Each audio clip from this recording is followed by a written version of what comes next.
नमस्कार, अग्निपथ देख रहे हैं आप और अग्निपथ में आज बात करेंगे यूपी के बिसात सियासी चक्रवात की। लोकसभा चुनाव के बाद उत्तर प्रदेश बीजेपी में उठा सियासी चक्रवात शांत होने का नाम नहीं ले रहा है। इस पर बीजेपी और सपा में भी जमकर राजनीतिक वार पलटवार है। हर रोज उत्तर प्रदेश के सियासी गलियारों से तरह तरह की खबरें सामने आ रही हैं। लोकसभा चुनाव के नतीजों के बाद तो भाजपा और सपा के बीच में सियासी तलवारें खिंची हुई हैं, तो वहीं बीजेपी में सीएम योगी आदित्यनाथ और डिप्टी सीएम केशव प्रसाद मौर्य के बीच चल रही खींचतान भी सियासत की सुर्खियां बनी हुई है, जिसे लेकर विपक्षी दलों के नेता भी चुटकी ले रहे हैं। उसी को आगे बढ़ाते हुए अखिलेश यादव ने केशव प्रसाद मौर्य को दिल्ली के वाईफाई का पासवर्ड तक कह दिया। अखिलेश यादव ने कहा कि केशव प्रसाद मौर्य दिल्ली का मोहरा बन गए हैं, वो दिल्ली के वाईफाई के पासवर्ड बन गए हैं। सपा सांसद रामगोपाल यादव ने बीजेपी के इंटरनल पॉलिटिक्स पर बयान देते हुए कहा कि यह उनका आंतरिक मामला है, हालांकि प्रशासन पर इसका बुरा असर पड़ रहा है। जब भ्रष्टाचारी सरकार होगी तभी अधिकारी आरोप लगाते हैं। नीचे से ऊपर तक सिर्फ भ्रष्टाचार है और कुछ नहीं। इस पर डिप्टी सीएम केशव प्रसाद मौर्य ने अखिलेश यादव पर पलटवार किया। उन्होंने कहा कि कांग्रेस का मोहरा बन चुके समाजवादी पार्टी के बहादुर अखिलेश यादव बीजेपी को लेकर गलत फहमी पालने, अति पिछड़ों को निशाना बनाने, अपमान करने की जगह एसपी को समाप्त होने से बचाने पर ध्यान दें। केशव प्रसाद ने कहा कि बीजेपी 2027 में 2017 दोहराएगी। कमल खिला है, खिलेगा और खिलता रहेगा। अब ये पहली बार नहीं है जब अखिलेश यादव और केशव प्रसाद मौर्य के बीच जुबानी जंग देखने को मिल रही है। कुछ दिनों पहले भी अखिलेश यादव ने सोशल मीडिया पर एक पोस्ट के जरिए मॉनसून ऑफर दिया था। इसमें उन्होंने कहा था 100 लाओ और सरकार बनाओ। अखिलेश के इस ऑफर पर भी केशव प्रसाद मौर्य ने सोशल मीडिया पोस्ट के जरिए पलटवार करते हुए कहा था कि मॉनसून ऑफर को 2027 में जनता और कार्यकर्ता फिर 47 पर समेटेंगे। एक डूबता जहाज और समाप्त होने वाला दल जिसका वर्तमान और भविष्य खतरे में है, वो मुंगेरी लाल के हसीन सपने देख सकता है, लेकिन पूरा नहीं हो सकता। अब पिछले दिनों जैसी बयानबाजी का दौर एक बार फिर यूपी की सियासत में चल पड़ा है। देखने वाली बात होगी कि इस बयानबाजी की सियासत का आने वाले उपचुनाव में किसको और क्या फायदा मिलता है। इसी पर चर्चा को आगे बढ़ाएंगे। उससे पहले कुछ प्रतिक्रिया है वो सुनाते हैं। आप समझ गए कौन मोहरा है? सुनने में आया कि मौर्य जी मोहरा है। दिल्ली के वाईफाई के पासवर्ड हैं। अगर दिल्ली वाले किसी से मिलते हैं तो लखनऊ वाले भी मिल रहे हैं किसी से। तो बताओ सरकार चलेगी ऐसे? क्या सरकार चलेगी बताओ? उत्तर प्रदेश में तो चर्चा है कि अखिलेश यादव स्वयं राहुल गांधी के मोहरा बन गए हैं, कांग्रेस के मोहरा बन गए हैं। चूंकि मध्य प्रदेश के चुनाव में बड़ी बेइज्जती के बावजूद घुटना टेक कर समाजवादी पार्टी ने कांग्रेस से गठबंधन किया। तो अखिलेश जी पहले अपने बारे में विचार कर लीजिए। 2024 के चुनाव में झूठ बोलकर, योजनाओं का गलत प्रचार करके, भ्रम में रखकर कुछ सीटें पा जाने से इतना अहंकार मन में, इस तरह की भाषा, उत्तर प्रदेश की जनता 2027 में माकूल जवाब देगी। तो यूपी के बिसात है, सियासी चक्रवात है, उपचुनाव की तैयारियां भी हैं और उपचुनाव की तैयारी के साथ साथ 27 के लिए भी अभी से एक जमावट की पूरी कोशिश है। जाहिर तौर पे होगा क्योंकि लोकसभा का जो रिजल्ट आया उसके लिए चिंतन मंथन भारतीय जनता पार्टी का उसके बाद से जारी था और जारी रहेगा। करना भी चाहिए क्योंकि कहते हैं ना कि हम हमेशा टॉप पर रहे और थोड़ा सा यदि जो एक हमारा ग्राफ है यदि वो कम होता है तो हमें उसे वर्कआउट करने की जरूरत है। लेकिन उससे पहले ये जो उपचुनाव है ये बेहद महत्वपूर्ण होगा। इन सब के बीच में जो बयानबाजी है, देखिए एक कोई कहता है वो उसका पलटवार करता है, राजनीतिक दल से जुड़े हुए हैं वो तो करेंगे ही, लेकिन कई बार ऐसा भी बोल जाते हैं जिस पर खुद सवाल उठने लगते हैं कि आखिरकार एक दूसरे पर ऐसी छीटाकशी क्यों। खैर, इन बयानों का कितना प्रभाव पड़ेगा और ये जो जुबानी जंग केशव प्रसाद मौर्य और अखिलेश यादव में हुई है पहली बार नहीं है। ये कल्लस कहते हैं ना कि एक चिकचिक जो होती है ये इनके बीच पहले भी, नोकझोंक इनके बीच पहले भी हो चुकी है। तो बड़ा महत्वपूर्ण होगा कि आने वाले समय में क्या होता है। चर्चा पर चलेंगे। तमाम मेहमान हमारे साथ जुड़े हैं। सबसे पहले आपका परिचय करा दे। भारतीय जनता पार्टी का पक्ष रखने के लिए अब से कुछ देर में शमशी आजाद हमारे साथ जुड़ेंगे। शमशी आजाद जी का बहुत स्वागत चर्चा में जुड़ने के लिए। अब से कुछ देर में वो जुड़ेंगे, अभी कनेक्ट नहीं है। समाजवादी पार्टी का पक्ष रखेंगे दारा सिंह। दारा सिंह जी बहुत स्वागत चर्चा में जुड़ने के लिए। और कांग्रेस का पक्ष रखेंगे एचएन उपाध्याय। एचएन उपाध्याय जी आपका भी बहुत स्वागत है। चर्चा की शुरुआत सबसे पहले एचएन उपाध्याय जी आपसे करूंगी। मेरी आवाज पहुंच रही है? उसमें आएगा। एचएन उपाध्याय जी, यहाँ जो बात निकली है अखिलेश यादव के लिए कहा जा रहा है कि वो कांग्रेस का मोहरा बन गए हैं। मतलब एक गठबंधन के साथ इलेक्शन हुआ और सबकी नंबर ऑफ सीट्स अलग अलग थी, साथ में नजर भी आए और अपने प्रचार के दौरान भी नजर आए, लेकिन मोहरा बनाने वाला जो एक शिगुफा आया है भारतीय जनता पार्टी की तरफ से, उसे किस तरह से लेते हैं? हेलो एचएन उपाध्याय जी, आवाज पहुंच रही है मेरी? जी जी बहुत सही। आप नहीं पूछ रही है क्या? आपकी आवाज आ रही है, बोलिए। हेलो, आपको आवाज नहीं पूछ रही राखी जी? पहुंच रही है एचएन उपाध्याय जी, मुझे नहीं सुन पा रहे हैं आप? नहीं, हम सुन रहे हैं। हमारी आवाज जा रही है कि नहीं? बिल्कुल आ रही है, बोलिए। हेलो जी, राखी जी, जैसा कि आपने कहा, अखिलेश यादव जी एक तीसरे नंबर की पार्टी के राष्ट्रीय अध्यक्ष हैं लोकसभा चुनाव के आधार पर, और राहुल गांधी जी विपक्ष के नेता हैं। तो दोनों लोगों का स्तर काफी ऊंचा है इस लोकसभा चुनाव के बाद। और कोई हमारे गठबंधन में न कोई मोहरा है न कोई प्यादा है। अपने अपने घटक के महत्व के अनुसार, चाहे छोटा घटक हो चाहे बड़ा हो, समान स्तर पर व्यवहार किया जाता है। ये भारतीय जनता पार्टी नहीं है जिनके अध्यक्ष कहते क्षेत्रीय पार्टियों को समाप्त हो जाना चाहिए। हमारा उद्देश्य है क्षेत्रीय पार्टियों को समाप्त करना। उन क्षेत्रीय पार्टियों से सहयोग से सरकार चला रहे हैं। और जब अखिलेश यादव जी ने केशव प्रसाद जी को मोहरा बताया तो कोई गलत बात नहीं। वो भागे भागे जब योगी जी से नाराज होते हैं तो भागे भागे दिल्ली जाते हैं, वहां से कुछ संदेश लेकर आकर यूपी में कुछ बोलते हैं कि संगठन बड़ा होता है, सरकार छोटा होता है। तो ऐसी बातें ये किसके लिए कहते हैं? ये योगी जी के लिए कहते हैं, मुख्यमंत्री उत्तर प्रदेश के लिए कहते हैं। क्योंकि 2017 में इनकी अध्यक्षता में जो चुनाव हुआ था, 300 से लगभग अधिक सीट पाई थी भाजपा, उस समय ये मुख्यमंत्री नहीं बन पाए। ये दर्द इनको आज भी है और आगे भी रहेगा। और आज एक हमने यूट्यूब पर देख रहा था, राखी जी न्यूज लॉन्चर है, उनका दावा है कि 100 से अधिक विधायक दिल्ली में पड़े हुए हैं। दिल्ली में यूपी भवन में कोई कमरा खाली नहीं है। वो अमित शाह जी के इशारे का इंतजार कर रहे हैं। तो योगी जी पूरी तरह से घिर चुके हैं। ये अपनी सरकार बचाने में लगे हुए हैं। उत्तर प्रदेश में ब्यूरोक्रेसी में भ्रष्टाचार अपरंपार है। जब भारतीय जनता पार्टी के विधायकों की नहीं सुनी जा रही है तो आम आदमी की क्या सुनी जाएगी? ठीक है। कई भाजपा विधायक ने अपना उल्लेख किया है कि हमको किसी का प्रमाण की जरूरत नहीं, जैसे नंद किशोर गुर्जर जी ने कहा है कि हम जो कह रहे हैं हम प्रमाण नहीं लाएंगे। ये किसके लिए कह रहे थे? तो भारतीय जनता पार्टी में खासतौर से उत्तर प्रदेश को लेकर बहुत जो है हुआ मचा हुआ है। केंद्र और राज्य के बीच रस्सा कसी लगी हुई है। अब यूपी की सरकार कितने दिन की मेहमान है देखिए। हमको तो लगा है कि उपचुनाव के पहले ही नए मुख्यमंत्री बदल जाए। और वैसे भी उपचुनाव में 10 की 10 सीट गठबंधन जीतेगी। चलिए, इस तरह से जनता ने अपना आशीर्वाद एचएन उपाध्याय जी, ये तो खैर आने वाले समय की बात होगी। आशीर्वाद दे रही है। 10 की 10 सीट उपचुनाव में हम जीतेंगे और 27 में भी इंडिया गठबंधन सरकार बनेगी। ठीक है, चलिए वो आने वाले वक्त में हम देखेंगे। दारा सिंह जी, आवाज पहुंच रही है? दारा सिंह जी, मेरी आवाज पहुंच रही है आप तक? चलिए, दारा सिंह जी हमारे साथ नहीं जुड़े। शमशी आजाद हमारे साथ जुड़े? अभी नहीं जुड़े। एचएन उपाध्याय जी, भी दोनों मेहमान कनेक्ट नहीं है तो मैं चर्चा को आप ही के साथ जारी रखूंगी। अब महत्वपूर्ण बात हम करते हैं उपचुनाव की। क्या लगता है, कह रहे हैं कि ये उपचुनाव बहुत महत्वपूर्ण होगा इस लोकसभा के बाद, क्योंकि लोकसभा में जो नंबर ऑफ सीट्स कम हुई हैं भारतीय जनता पार्टी की, उन्हें लगता है हम उपचुनाव में बहुत अच्छा करेंगे, हम 27 में एक बार फिर से सरकार बनाएंगे। तो ठीक है, उन्हें ये लगता है, लेकिन बहुत कुछ जो एक डिक्लेरेशन होगा, बहुत कुछ एक आओ हवा दिखेगी, वो इस उपचुनाव से भी दिखेगी और ये बहुत एक महत्वपूर्ण फैक्टर होगा। तो कैसे आप इसको जो उपचुनाव है उसे किस तरह से लेते हैं?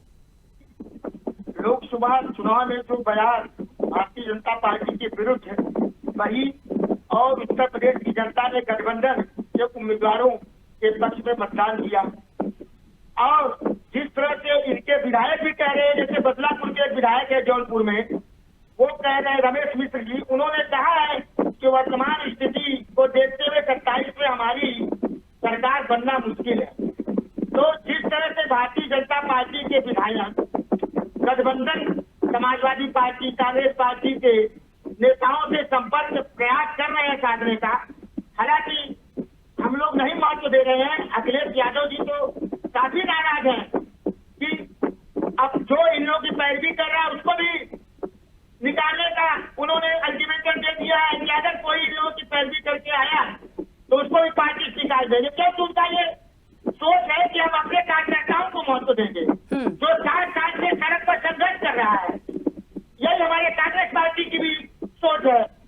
तो देखिए उपचुनाव में जिस तरह से ये सरकार आपस में द्वंद्व की स्थिति में है, उत्तर प्रदेश में इसमें बाढ़ अपना प्रकोप जारी है, उसके लिए सरकार कोई न पैसे की व्यवस्था कर रही है, न प्रशासन की व्यवस्था कर रही है। देखिए हमारे लखीमपुर में बाढ़ के प्रभावित एरिया है, हमारे प्रदेश अध्यक्ष अजय राय जी आए और पीड़ितों से मिलकर चले गए, उनकी समस्याओं को सुनकर, और हम लोग लगातार उठा रहे हैं। उसी तरह से महंगाई तो मान लीजिए केंद्र और राज्य दोनों की सरकारें दोषी हैं। आज बजट में उत्तर प्रदेश को क्या मिला? उत्तर प्रदेश की जनता ने जो लोकसभा में इनको हराया और उसका बदला ले रहे हैं बजट के माध्यम से। उपचुनाव में सीधे सीधे जनता जवाब देगी और इंडिया गठबंधन के प्रत्याशियों को जिताएगी ठीक है। और भारतीय जनता पार्टी को 27 में विदा करने का एक मार्ग प्रशस्त करेगी। चलिए एचएन उपाध्याय जी, मुझे लगता है एक बात तो चलिए यहाँ से आती है कि कांग्रेस का मोहरा कह दिया था, जो मैंने आपसे पहला सवाल लिया था, लेकिन यहाँ से भी पलटवार बड़ा जोरदार गया है। अब दिल्ली का मुझे लगता है वाईफाई का पासवर्ड कह रहे हैं आप केशव प्रसाद मौर्य को, इसका क्या करेक्शन है? अखिलेश जी ने तंज करा है उस पर। देखिए राशि जी, इसलिए मोहरा अखिलेश जी ने कहा कि जब योगी जी इनको सताते हैं, जैसा कि ये स्कूल मंत्री भी कहा जाता है, इनको स्कूल तो बैठा दिया था, इनकी कोई चलती नहीं है, तो ये 2017 में मुख्यमंत्री के दावेदार थे अध्यक्ष होने के नाते, तो इनके मन में जो दर्द है, वो टीस है, वो तो बनी है और बनी रहेगी। ये लोग आदरणीय गृह मंत्री अमित शाह के गुट में माने जाते हैं, तो अमित शाह जी क्या दौर कर जाते हैं, केंद्रीय नेतृत्व किया, जेपी नड्डा क्या जाते हैं, पीएम मोदी जी क्या जाते हैं, वहां से कुछ लेकर संदेश आते हैं, फिर थोड़ा उत्साह में होते हैं, फिर प्रदेश में आकर सरकार को चुनौती देते हैं, तब संगठन बड़ा होता है। समीक्षा बैठक में कहा था सरकार उसके सामने कुछ नहीं है, योगी जी को जो है सुनाते हैं, उनको चिढ़ाते हैं। इस आधार पर उन्होंने मोहरा कहा कि जैसा केंद्र कहती है वैसा जो है बाजा बजाते हैं केशव प्रसाद मौर्य जी, उनका अपना न कोई सोच है न उनकी कोई रणनीति है। अच्छा, उत्तर प्रदेश में वाकई में थोड़ा सा सियासत से हटके यदि हम देखें तो एचएन उपाध्याय जी के वाकई लगता है कि कुछ अनबन तो है, कुछ ऐसी अनबन चल रही है अंदरूनी रूप से, जहां योगी आदित्यनाथ हो या फिर कहीं ना कहीं केशव प्रसाद मौर्य हो, ये जो चीजें हो रही हैं इसकी वजह से बड़ी परेशानी हो रही है, अंदरूनी रूप से ठीक नहीं चल रहा। जी जी राखी जी, देखिए जिस तरह से 2017 के चुनाव में पिछड़ा अति पिछड़ा ने वोट दिया था भारतीय जनता पार्टी को, जुमले के चक्कर में आकर 2 करोड़ नौकरियों के चक्कर में जो वादा किया था 14 में, जनता ने सोचा 17 में डबल इंजन की सरकार बन जाएगी तो पूरा होगा, लेकिन वो सब कुछ पूरा नहीं हुआ। और केशव प्रसाद मौर्य जी जो अपने को मुख्यमंत्री मानकर चल रहे थे और योगी जी को बाहर से लाकर उनको मुख्यमंत्री बना दिया गया, तो ये तो कष्ट है उनको, इसी महत्व भी नहीं देते हैं। ठीक है। अभी जो लेकिन दोनों मुख्यमंत्री डिप्टी उप मुख्यमंत्री उनको कोई जिम्मेदारी नहीं दी गई है। ठीक है एचएन उपाध्याय जी, नहीं आते हैं, ठीक है क्या संदेश मिलता है? एचएन उपाध्याय जी, मैं 1 मिनट बीच में रुकूंगी, बाकी दोनों मेहमान भी हमारे साथ जुड़ गए हैं। भारतीय जनता पार्टी का भी पक्ष रखने के लिए हमारे साथ वीरेंद्र मिश्रा जुड़े हैं। वीरेंद्र जी बहुत स्वागत सबसे पहले तो चर्चा में जुड़ने के लिए, और समाजवादी पार्टी से दारा सिंह जी भी हमारे साथ जुड़ गए हैं, क्योंकि एचएन उपाध्याय जी से काफी देर से मैं बातचीत कर रही थी। मुझे एक बात पूछनी है सबसे पहले वीरेंद्र जी आपसे, मतलब अखिलेश यादव जो है वो मोहरा बन गए हैं, कांग्रेस की मोहरे हैं वो, इधर से पलटवार आपके लिए भी चला गया कि दिल्ली के वाईफाई के पासवर्ड हैं आपके केशव प्रसाद मौर्य, तो इन सब बयानबाजियों से कौन सा इलेक्शन पार पा लेंगे? क्या मायने हैं इस तरह से कहने के? असल में कांग्रेस ने देश के आजादी के बाद यूटर्न को किया है। आज अखिलेश जी ऐसे समय में फेंक दिए जाएंगे जब उनका कोई अस्तित्व तो नहीं रह जाएगा। कांग्रेस को आज जरूरत है तो कांग्रेस आज उनका यूज कर रही है, और आने वाले समयों में ये परिवारवादी पार्टियां हैं, वो चाहे गांधी परिवार हो चाहे यादव परिवार हो, परिवारवादी पार्टियां संगठन और सरकार में क्या अंतर जानेंगे। ये परिवारवादी पार्टियां अपने अपने तरीके से, अपने परिवार के तरीके से संगठन को चलाते हैं, और उसमें वही बड़ा होता है जो परिवार का हेड होता है। तो परिवार का मुखिया जब पार्टी चलाता है भारतीय जनता पार्टी लोकतंत्र पे जमीन से उतरकर कार्यकर्ताओं तक लोकतांत्रिक व्यवस्था से इस देश में और प्रदेश में समता, समरसता, समानता, इक्वलिटी के आधार पर समाज के हर वर्ग को प्रोत्साहित करती है। लेकिन कुछ लोग माइनॉरिटी के नाम पर सांप्रदायिकता दिनों दिन बढ़ाते जा रहे हैं, क्योंकि वो उनको वोट बैंक समझते हैं। वोट बैंक समझने वाली पार्टी कभी किसी वर्ग, किसी जात का हितैषी हो ही नहीं सकती है।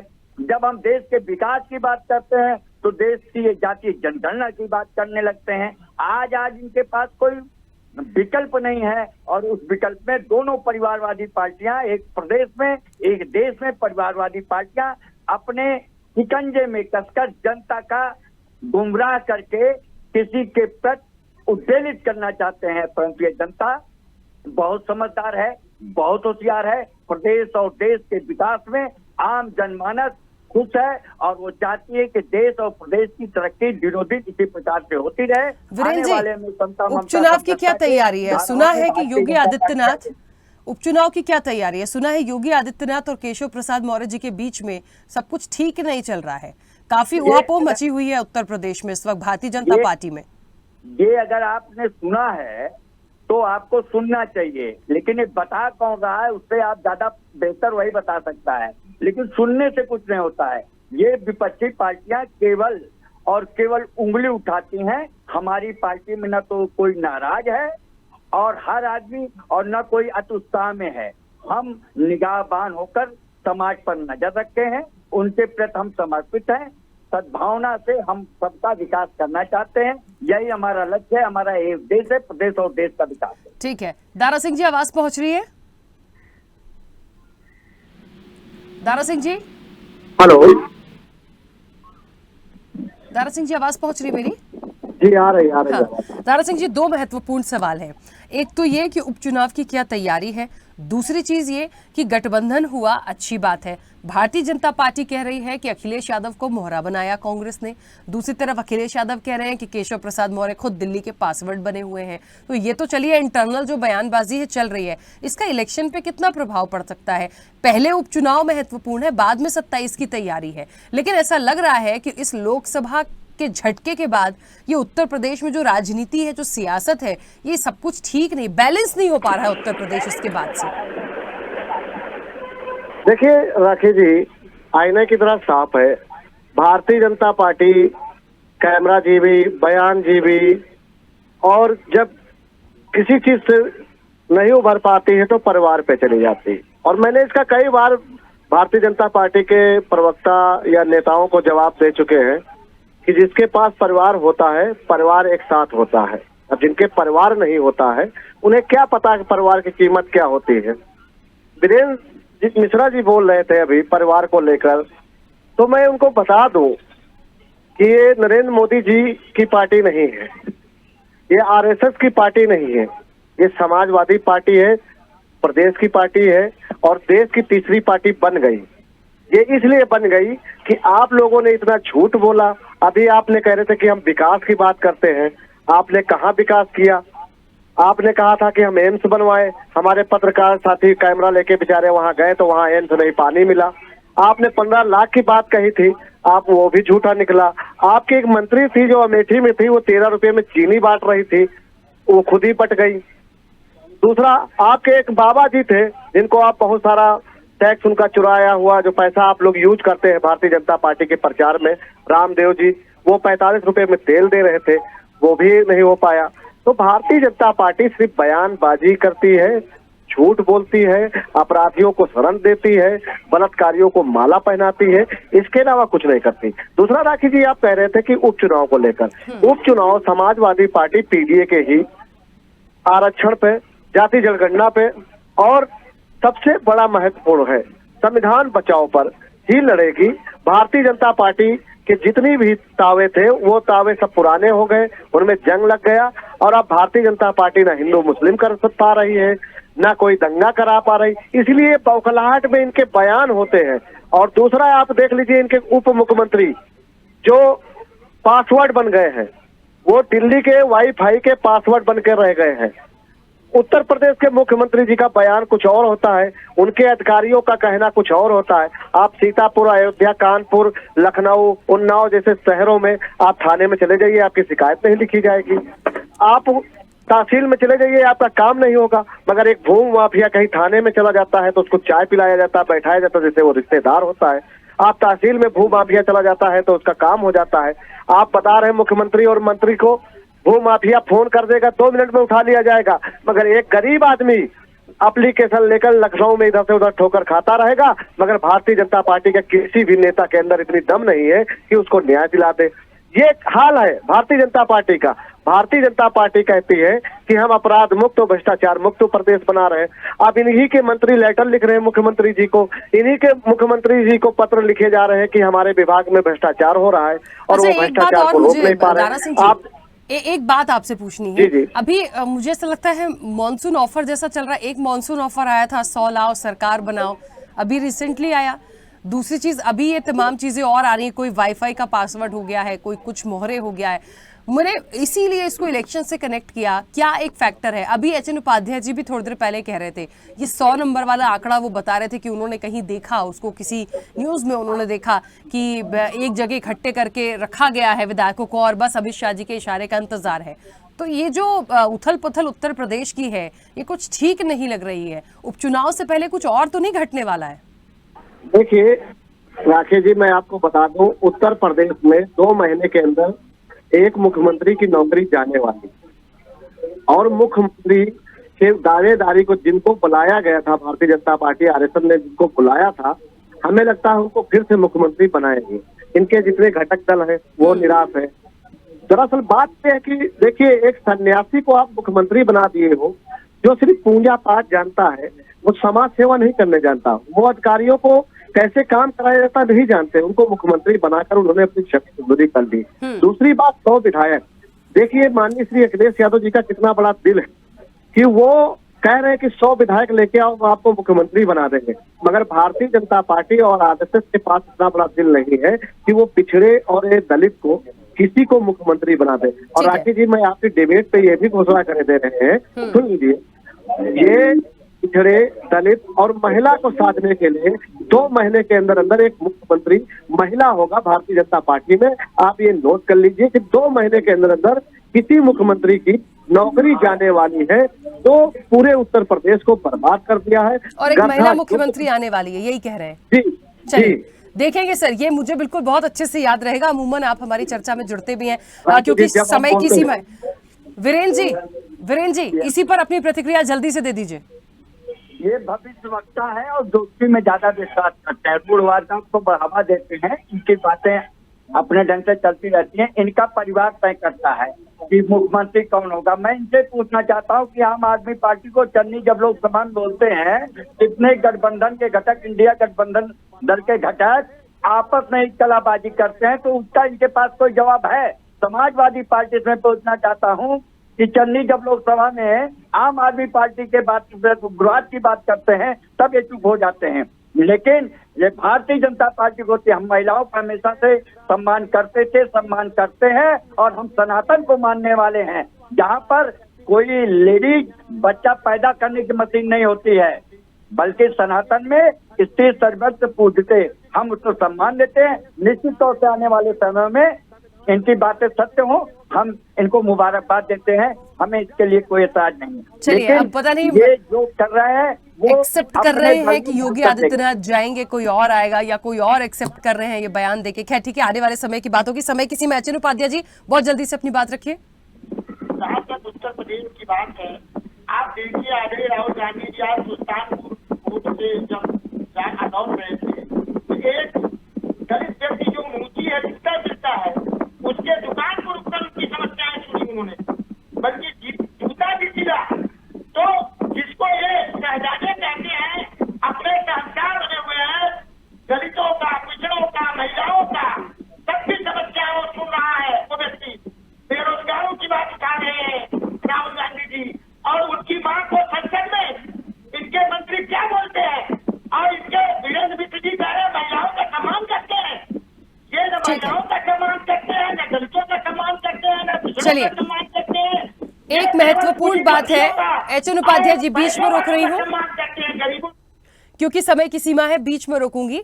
उपचुनाव की तैयारियां जोर शोर से करिए, उसके नतीजे बताएंगे कितनी सीट्स किसके पास जा रही हैं। 27 में अभी वक्त है मुझे लगता है, और उसके पहले कितना फेरबदल होगा ये देखने वाली बात होगी। लेकिन एक बात तो है, हलचल बड़ी जोर शोर से उत्तर प्रदेश में चल रही है। फिलहाल समय की सीमा, आप सभी का बहुत शुक्रिया इस चर्चा में जुड़ने के लिए। तो एक बात तो साफ है कि यूपी की बिसात है, सियासी चक्रवात है, बिल्कुल आया हुआ है, तूफान जैसा आ गया है, मानसून ऑफर है यहाँ तो हर चीज को लेके। अब ये कितने सफल होते हैं, जो बयानबाजी है उसका कितना प्रभाव इस उपचुनाव में पड़ेगा। 27 तक की पूरी एक रूपरेखा बनाने की कोशिश है, क्या सफल होंगे, कौन हटेगा, कौन रहेगा, ये देखने वाली बात होगी। फिलहाल चर्चा में इतना ही। बने रहिए स्वदेश न्यूज के साथ, सबसे पहले देश।